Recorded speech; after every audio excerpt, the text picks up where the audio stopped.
امریکہ اور ایران کے درمیان کشیدگی ایک بار پھر خطرناک مرحلے میں داخل ہو گئی ہے۔ 28 جولائی 2026 کو ایران نے اردن میں موجود امریکی فوجی اڈے کو میزائلوں سے نشانہ بنایا۔ امریکی حکام کے مطابق فضائی دفاعی نظام نے کئی میزائل راستے میں ہی تباہ کر دیے، جس سے بڑے نقصان کو روک لیا گیا۔ یہ حالیہ ہفتوں میں امریکی افواج پر ایران کے نمایاں حملوں میں سے ایک تھا۔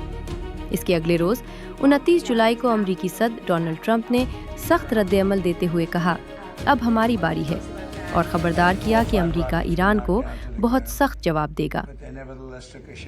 In the meantime, we're going to be hitting them very hard because it's our turn to hit them. They know it's coming. They're asking us not to do. Trump نے واضح کیا کہ امریکی فوجیوں پر حملہ بغیر جواب کے نہیں چھوڑا جائے گا۔ چند ہی گھنٹوں بعد امریکی فوج نے ایران میں ایک نئی فضائی کارروائی شروع کی۔